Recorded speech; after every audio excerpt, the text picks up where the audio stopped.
Vida.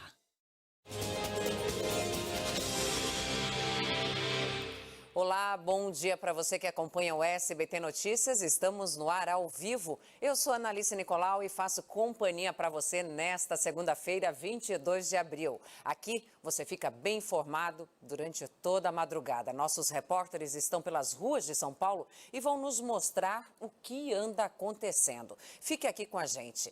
E eu começo falando do caso em que 2 pessoas morreram em 2 acidentes na região metropolitana de São Paulo.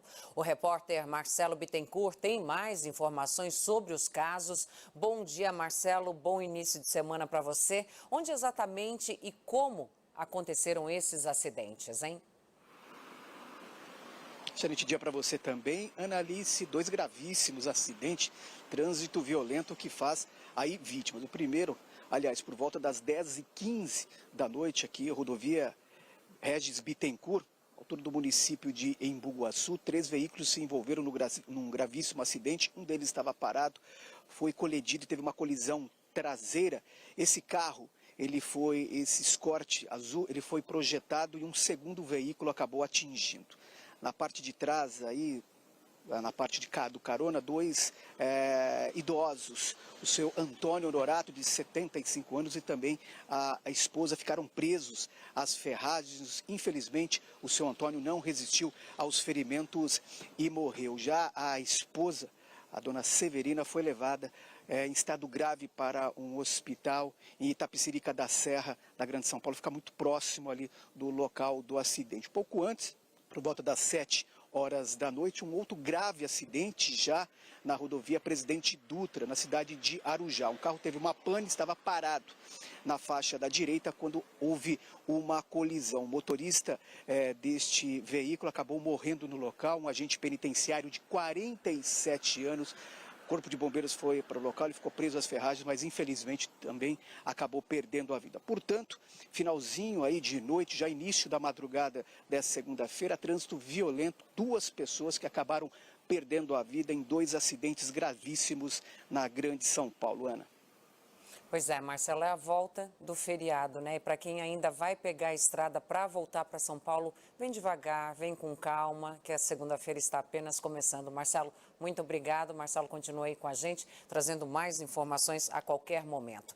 E foi presa uma quadrilha que se vestia com roupas caras para não chamar atenção e dessa forma assaltar condomínios de luxo na região metropolitana de São Paulo.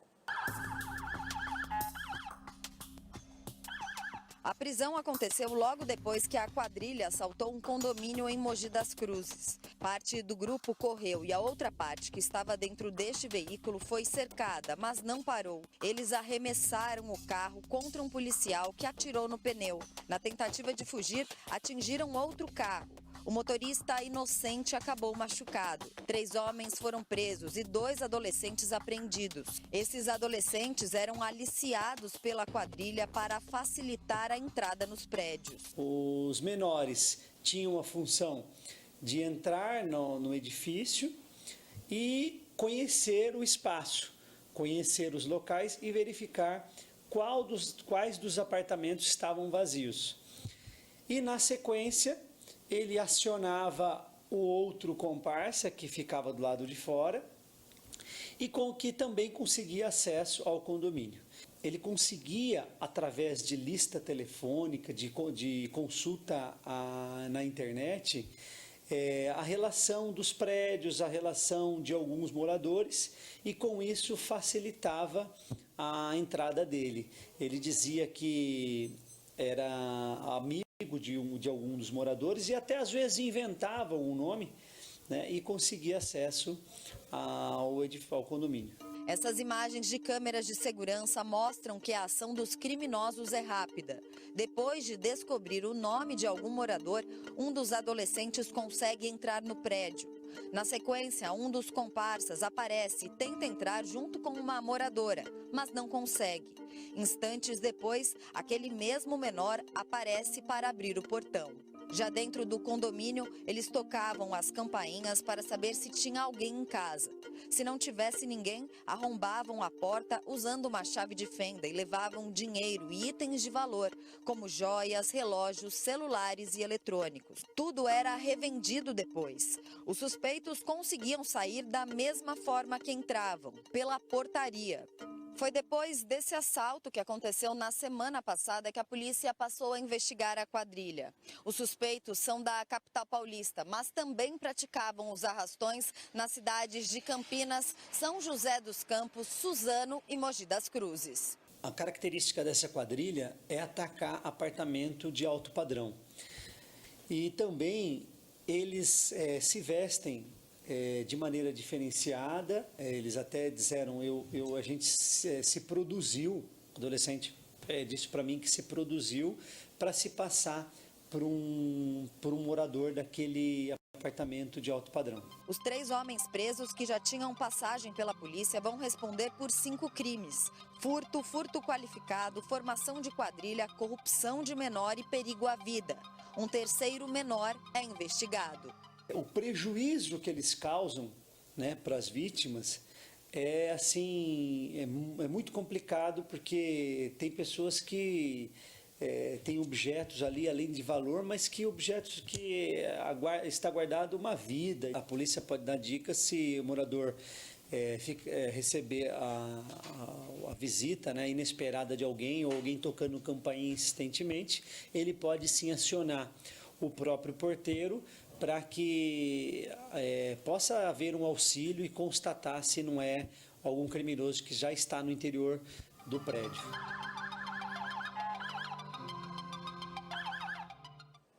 Um homem foi detido depois de roubar um ônibus em Valinhos, no interior de São Paulo. Um helicóptero da PM chegou a ajudar na perseguição policial. O suspeito furtou o ônibus que estava vazio no momento do crime. O motorista então avisou a polícia, que iniciou uma perseguição que durou mais de 15 minutos. O suspeito saiu em alta velocidade, passando em diversos sinais vermelhos pela cidade. Nessa avenida, um carro bate ao tentar sair do caminho do veículo furtado. Uma das viaturas entra na contramão para tentar emboscar o ônibus, mas ele é mais rápido e consegue escapar. Depois de vários minutos de perseguição, o helicóptero Águia da Polícia Militar aparece para dar apoio. Ele voa abaixo na tentativa de interceptar o caminho do criminoso. Ele chega a quase pousar nessa rua, quando o motorista parece ter desistido de continuar fugindo. Porém, ele volta a acelerar e o Águia é obrigado a levantar voo novamente. O homem só parou depois de acessar uma estrada de terra, onde ficou sem condições de prosseguir. A polícia cercou o coletivo e ele foi rendido. Segundo a PM, ele teria transtornos mentais e essa é a segunda vez que ele furta um ônibus. Uma mulher foi arrastada durante um assalto no interior do Piauí. Câmeras de circuito registraram a ação dos criminosos. A advogada Faelen Nascimento conversava com uma amiga quando os 2 homens se aproximam em uma moto e anunciam um assalto. Um dos ladrões tenta pegar a bolsa da vítima, que resiste e acaba sendo arrastada pela rua. A advogada teve uma fratura no dedo e os ladrões conseguiram fugir. O caso aconteceu na cidade de Piripiri, próximo a Teresina. Há 20 anos, o mundo entrava em choque com a notícia do massacre numa escola de ensino médio em Columbine, nos Estados Unidos. A tragédia, que deixou 15 mortos, incluindo os 2 atiradores, ainda provoca feridas profundas nos sobreviventes. Patrícia Vasconcelos. Palavras de carinho ao chegar à escola. Mas no caminho de todos os dias, a lembrança que Casey não consegue tirar da memória. Deixar os meus filhos lá já não é a parte mais difícil.